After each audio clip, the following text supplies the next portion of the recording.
chosen. Well, today's a historic day. General Flynn has been fully exonerated by the Department of Justice. And boy, do the liberal tears doth flow. Ignoring what Flynn confessed is convenient. Another poster says, really? Because it looks more nefarious than ever now. Barr is Trump's pawn, just like you.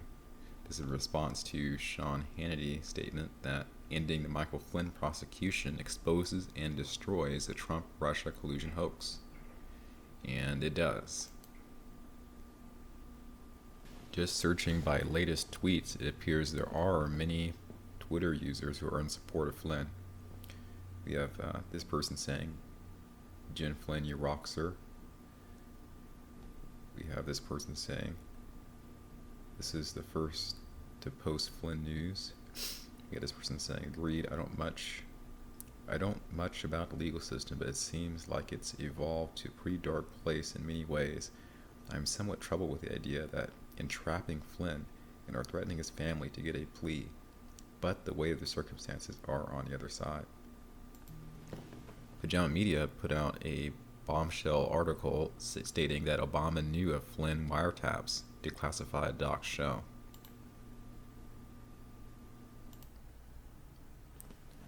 That same PGA Media topic was also covered by Fox. Here we have a Fox article stating Obama knew details of wiretapped Flynn phone calls surprising top DOJ officials. This supportive poster says, it's about time. That case is a disgrace for our country. It shows the sleaze at the top of the FBI back then.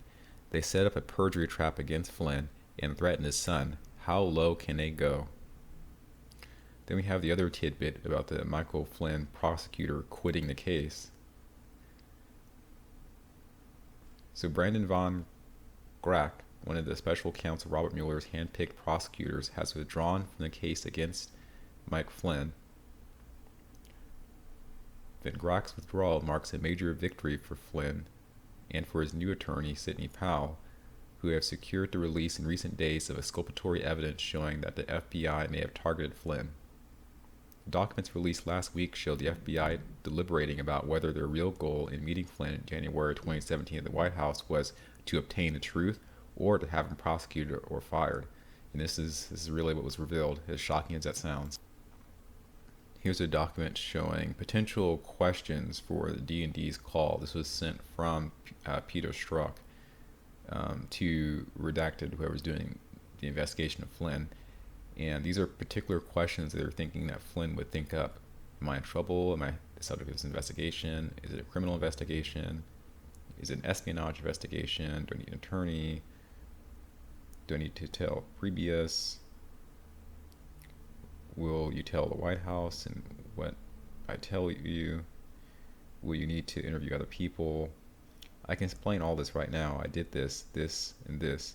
Did you shut him down, hear him out, conduct an interview if he starts talking? Do you want another agent witness standing by in case he starts doing this? So this is like wargaming on how to entrap Flynn. This document shows some further wargaming. It's a message from Lisa Page to Peter Strzok, among some others, regarding question 1001. And I'll say the most important line from this particular document is, it seems to be, if the former, then it would be easy way to just casually slip that in. Of course, as you know, sir, federal law makes it a crime to. So these are specific phraseologies that are going to be used in trying to cajole Mike Flynn to a desired outcome. And of all this evidence, this is perhaps the most exculpatory evidence. It's a little difficult to read. Let them decide how to address it. If we're seen as playing games, Will be furious. So I'm not sure who this Will is. I think this is protect our institution by not playing games. So the key takeaway from this readout in exculpatory evidence is it's clear that the agents who were interviewing Flynn had a clear session of strategy to determine if Flynn is committing perjury. The goal of a typical FBI interview is to record the interviewee's testimony, not to get specific omissions, which would then lead to a charge of perjury. It's the whole planning phase of planning on someone to lie that was considered dirty in this case. So again, as I just highlighted, those documents showed that the FBI were deliberating about whether their real goal was to obtain the truth or to have him prosecuted or fired. In that documentation was mention of the Logan Act of 1799. It's a statute preventing private citizens from conducting diplomacy. It is almost never enforced, and Flynn arguably had not violated in any case since he was incoming national security advisor when he had conversations with foreign officials, including the Russian ambassador. But there's that adage, ignorance of the law is no excuse.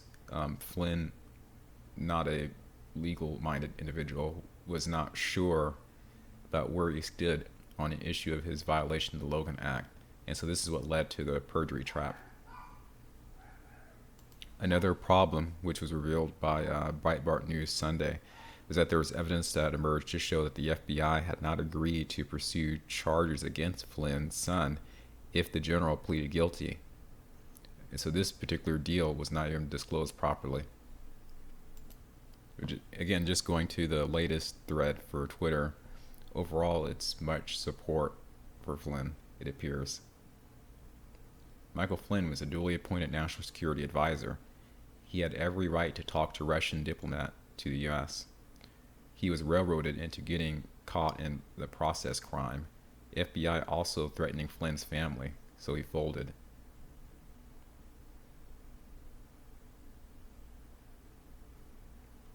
Gen Flynn pleaded guilty because they threatened his son, just like any other red-blooded American patriot would do.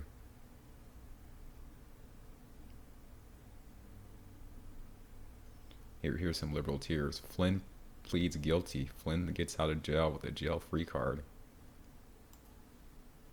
Some more tears. Trump has stacked the deck.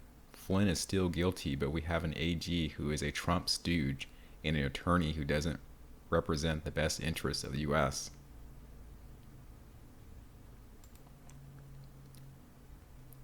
One astute tweeter noted, on a national day of prayer, General Michael Flynn was vindicated. Coincidence? A prayer for St. Michael the Archangel, we see.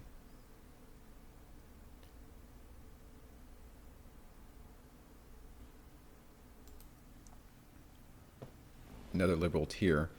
The U.S. is effed. The Department of Justice now merely serves to protect a criminal president and his treasonous cohorts. Gen Flynn lied to the FBI and the vice president. Today's travesty doesn't change that. Anyways, today, May 7, 2020, is a very important day in history.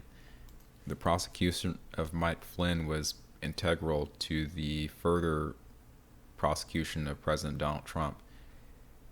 It was a corner piece that led to the furtherance of the Mueller investigation, which ultimately exonerated President Trump. Over $30 million in taxpayer funds were wasted in his 2-year effort to try to get the president, mostly along partisan lines. You have your usual partisan talking heads giving their jaded perspectives.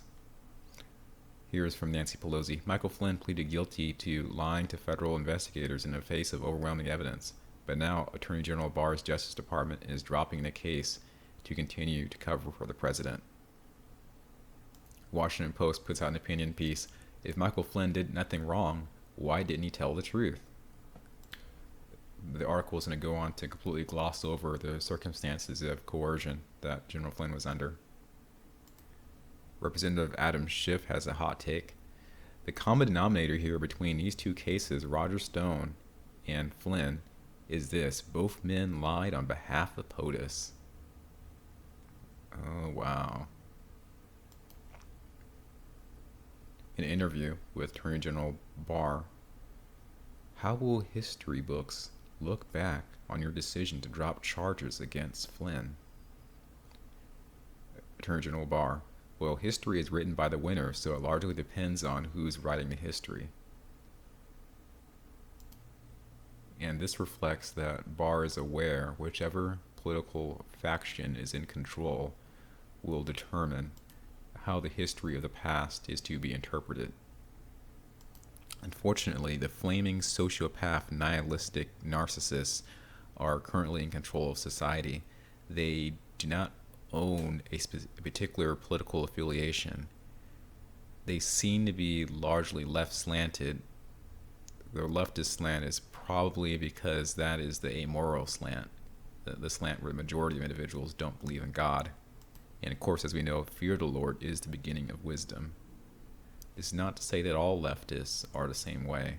It's just the greater majority of these narcissistic, sociopathic nihilists happens to be on that immoral side. I'm sure there are some on the right as well. Between the just and the unrighteous, whoever wins out in the power struggle is the one who will determine what this particular moment in time on May the 7th, 2020 will look like 30 years from now. I keep this video in memoriam so that at some point 30 years into the future I may review it again and remark over this particular time period. Goodbye.